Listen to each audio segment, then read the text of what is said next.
You're listening to an Airwave Media Podcast.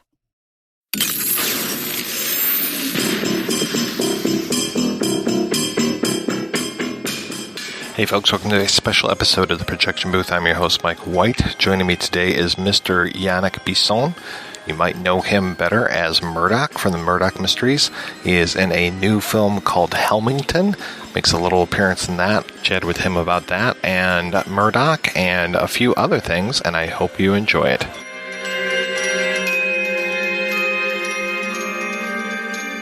As far as I know, you've been acting pretty much your entire life. Yeah, I think I'm coming up on 37 years. I try not to do that math too often. How did you decide, this is what I want to do? That was several different times, actually. I tried to pursue it wholeheartedly many times and kind of got knocked back on my keister just as many times. You know, right up until about 13, 14 years ago, I was set to quit altogether. You know, I had a family and it had just been too many times, and I was definitely discouraged. And also, I wanted to be practical. There are lots of other things in life that bring me joy and a sense of accomplishment also. So I was going to pursue those.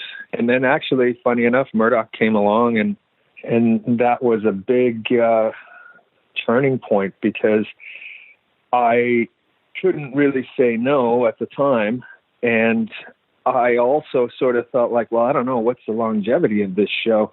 Can't be that long. Well, this will buy me some time to figure out what my next step is going to be. And then, cut to 13 years later. How does the role come to you? How does Murdoch come to you?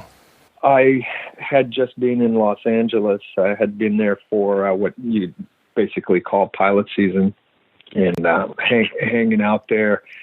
And I guess at the time there was a strike. There was a labor dispute, a writer's strike or something like that happening, and it delayed the start of Murdoch. And it sort of was I read for it in LA, and then I came back to Toronto, and I sort of had set my sights on doing some other things, and then all of a sudden it reappeared again. I find out through my manager, because I'm, at this point I'm I need a decision. What's happening? Am I doing this show? Is this show going to happen? Is it being done or not? And it was sort of an unorthodox sequence compared to other experiences I've had. And he said to me, well, I think they're just trying to decide if they're going to go with the older Murdoch or the younger Murdoch. I said, oh, for God's sake, let's just say younger Murdoch and let's get going here. I want this job. And he says to me, well, actually, no, you would be the older choice. So it was humbling, to say the least, right at that point. That's basically how it went. And then they did decide to go with me. And then the process of reading with all of the other actors started. I can't imagine that you thought, I'm going to be doing Murdoch for 13 plus years when you first started out. Nope. There was no period show on the landscape at that time. It was 2007. There were a lot of procedural shows that were starting. They're always on the landscape, but, stuff like CSI and all of those type of shows, and the Chicago shows and all of those things. There was no period stuff. I think there was one of them that was a cable show, but that's about it. So I didn't have high expectations. I liked the concept, of course. It was going to be a departure from, there had been 3 movies. And the movies, I thought, were a little more austere, a little more serious, and I didn't know what to expect. But the scripts were coming out a little more lighthearted and a little more fantastical. So I thought, well, you know what, this could pair nicely with my take on it, and I think this could do well. But who knows? I've done period shows before, and they just end unceremoniously. So, well, let's just see what happens. I'm very curious when you really felt comfortable in that role. Well, the only things that made me feel uncomfortable was early on, our schedule was really brutal. there would be Fridays I'd be coming home at 2, 3 o'clock in the morning, and then the highway would be under construction, and you'd get stuck on the highway for an extra hour drive. The way the scripts were structured, I would often have to do like a 3 or 4 or 5 page sum up of who the guilty person is, a Columbo style thing.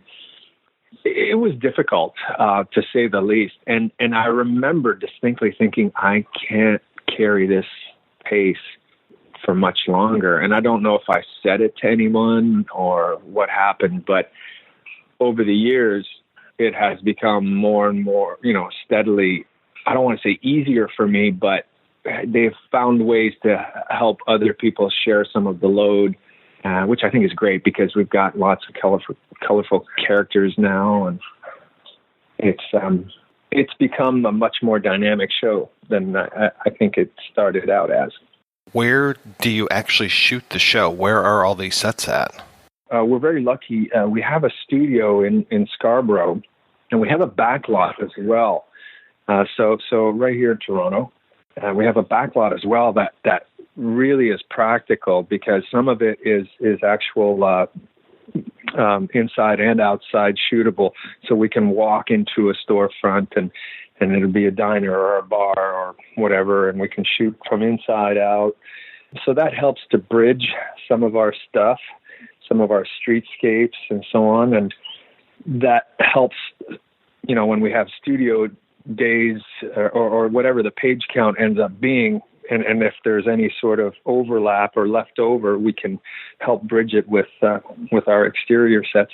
And then we travel. Probably 3 out of 10 days, we hit the road and we go to some of the environs of Ontario, some of the older, streetscapes and towns and buildings that have been preserved, because there's just not a whole lot of that left in this big city. Not without seeing a glass tower or a cell tower or something modern that we just can't, it's too cost prohibitive to digitally remove. Plus, we got a whole circus of trucks, and there's, you can't just park anywhere. Well, how do you balance doing the Murdoch show, which I'm sure takes up so much of your time, with all these other roles that you've done? Because you are consistently working in other things. I mean, I loved you in Another Wolf Cop. I love the Aurora Tea Garden Mysteries. So how are you making those things happen for you? Most of the time, I have consecutive months off between seasons, so I'm able to fit some other things in. But things like the Aurora movies, I had to shoehorn those in. Those weren't quite as easy because we had to work with Candace Cameron Bure's schedule. So sometimes I'd be on a hiatus. I'd hop on a plane out to BC for 10 days and shoot that, and then come right back and get back on set for my show. And then eventually it became a little too complicated, so I had to bow out.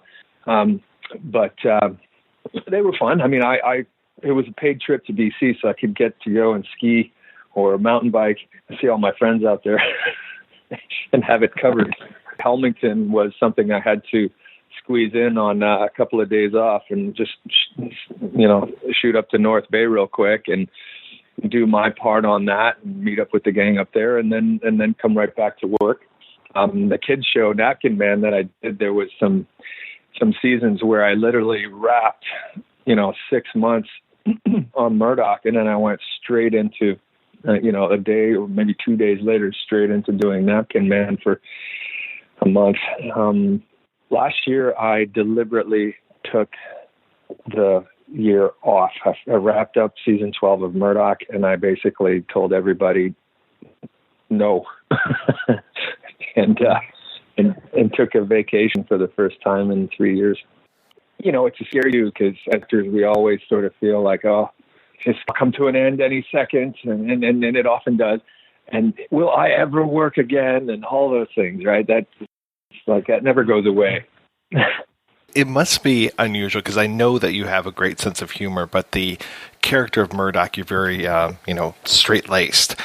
But I imagine that between takes, like just having Johnny Harris on the set, I mean, you guys must just crack each other up. Yeah. I mean, we always try to have a good time. It's a tough pace, and some days, there's not room for that. But we certainly, I for my part, I definitely like a lighthearted set, and we have a good time. And certainly when we're trying to do some of the lighthearted stuff script-wise, it's tough to keep a straight face with some of the stuff that these guys get up to. It's a very talented bunch. But yeah, definitely we're always, when Johnny is sort of kicking about what he's going to do on any particular thing, it's like, everyone's holding their breath, and then he comes in and does his shtick, and it's quite funny. And I really enjoy that part. I started out in comedy. My very first series was a 3-camera sitcom for George Tricker and Neil Rosen, the guys that did Welcome Back, Kotter and stuff like that. So I actually love comedy.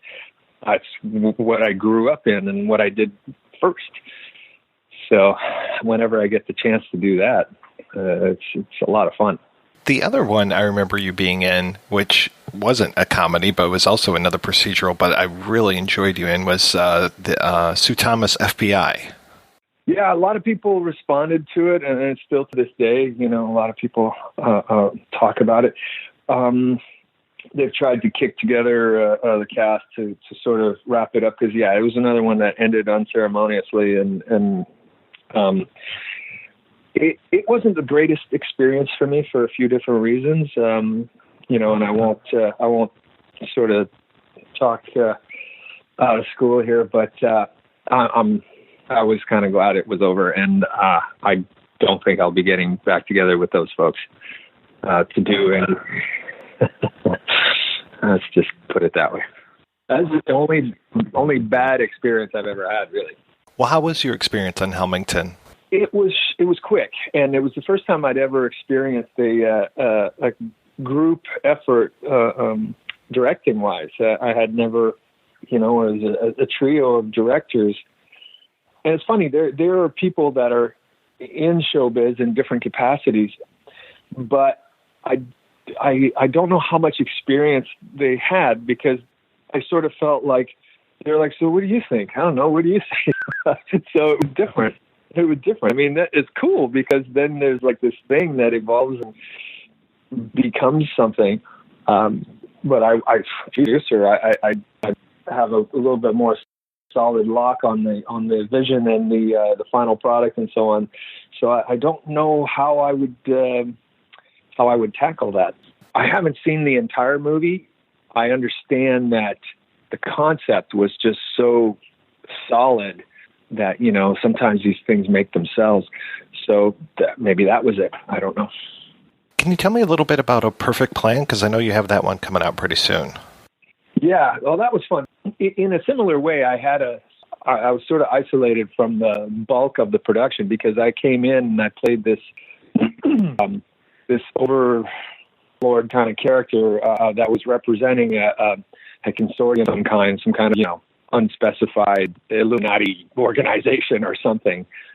I basically came at the beginning and at the end, and I sort of cautioned Carlo Roda's character in a very direct manner.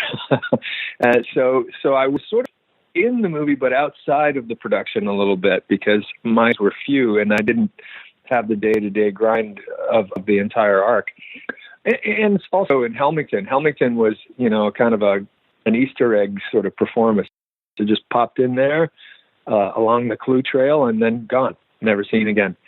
So that's a lot of fun doing that. And Bill Marks, who worked on both of those films, actually does that on purpose with me, because he knows that's what I want to do and I enjoy doing. But also, it works for him to just sort of sprinkle me in here and there, and I think it helps to bolster the cast of the film and the solidity of the viability of the project. Well, you definitely left me wanting more. Oh, good. Mr. Bisson, thank you so much for your time. This was wonderful talking with you. Oh, well, thank you. And Mr. Bisson is my dad, and it was his birthday today, so You could just call me Yannick. All right. Well, thank you, Yannick. I really appreciate this, and it was a real pleasure talking with you. Same here. Thanks very much. Take it easy.